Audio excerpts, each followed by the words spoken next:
Welcome to Sabotage, the Psychology of Racing, and in this video I'm going to be answering some of the most common questions I get asked about sim racing, real world motorsport and everything in between. I've picked out some of the questions that actually matter, the ones that come up repeatedly, and the ones that usually don't have a simple answer. Then we'll move into sim racing itself and how I see the connection between sim racing and real world driving, because that's probably one of the most debated topics in motorsport right now. Some people think sim racing is completely separate from real racing. Others think it's become a genuine pathway into it. And the truth is, as always, it sits somewhere in the middle.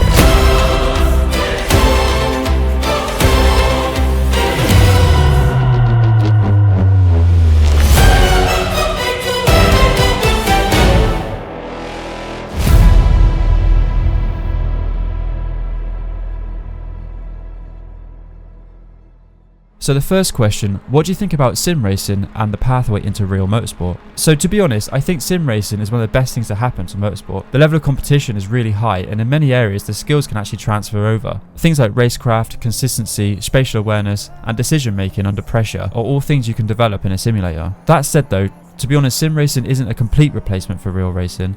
You don't experience the physical forces and the vibrations and the fear factor, and especially the financial consequences of making a mistake. Like you don't have a reset button like you do in game in real life. But it is a really good learning tool and a pathway into motorsport.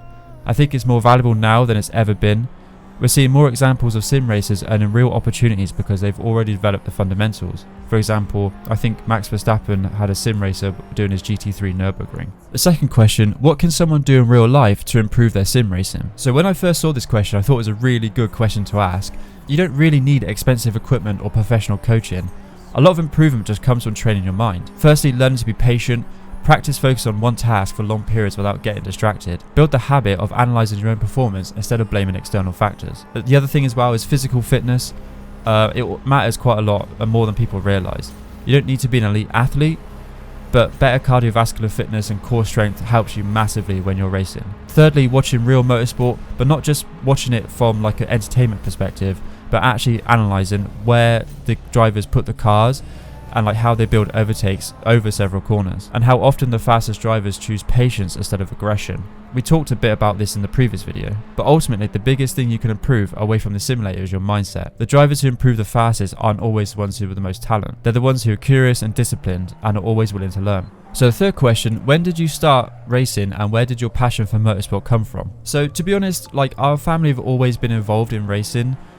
It's just something that like it's kind of always been around, if you know what I mean. I don't really know when or where, like how I developed like my passion for racing, but yeah, like my father always watched Formula 1 and stuff like that, and we've always had like a small connection with that kind of side of things with motorsport.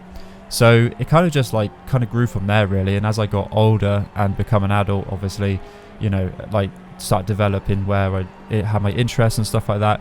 I found out like racing, not just Formula 1, but like racing in general was obviously like something for me that I was really passionate about.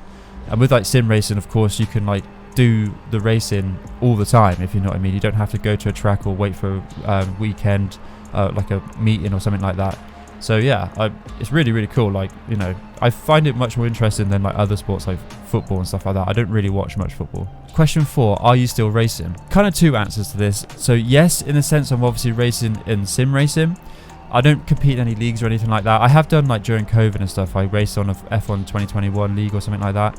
But I find like Assetto Corsa and like more like simulators better to drive because you can actually like input your style into the driving. Whereas like the Formula 1 games, like there's like a certain way that you have to drive to be fast, if you know what I mean. To answer the question from the second way, I'm not competitively racing in real life anymore. Obviously with things like work and stuff like that, it's quite difficult, mainly like financially, you know. But I would love to race again in real life. Question 5, do you think you'll ever race again? In terms of like racing competitively in real life, I'm not sure. We do test days every now and again, but like competitively racing, I have thought about like potentially maybe getting some sponsorship together to fund a season, but I'm nearly 28 now, and like if I was to like do it, I kind of need to have like a reason to race, if you see what I'm saying, like going into professional racing. But at my age, like I'm never going to be a Formula 1 driver, nor I'm probably not going to be quick enough. So yeah, like it seems a lot of money to like invest into racing just to do it as a hobby. Like if I'll kind of want to do it if I was looking to become a professional driver, if that makes sense. So that's why I do a lot of sim racing, and obviously this YouTube channel as well. But to answer your question, do you think I'll race again? Hopefully. I don't know. Question 6. When was your last race in real life? I don't actually know. It was definitely at least 4 or 5 years ago, because obviously we've had COVID and stuff like that. Yeah, it's got to be at least 5 or maybe even 6 years ago now, like competitively racing, which now looking at it is actually quite a long time ago. Like I said, we do test days and stuff like that every now and again, but not as often as we used to. But yeah, so probably 2019 or maybe 2018. But yeah, I think it might be 2019 is the last time I competitively raced in real life. But like I said before, like, it is potentially something I'll look into doing in the future, but you know, it all comes down to money. So that's all the questions I'm going to cover in this video. There's only a few because obviously the community is still quite small. But if you've made it this far, hopefully it gives you a clear perspective on sim racing, real world motorsport, and how the two actually connect in practice and not just theory. A lot of what we spoke about today doesn't really come down to equipment or raw speed. It just comes down to mindset and awareness, and how drivers interpret what's happening in real time. If you've got more questions, leave them in the comments. I'll have a read through them, and if there's enough good ones, I'll put together a follow-up video and go deeper into the topics that comes up most. But for now, thank you very much for watching, and I'll see you in the next video.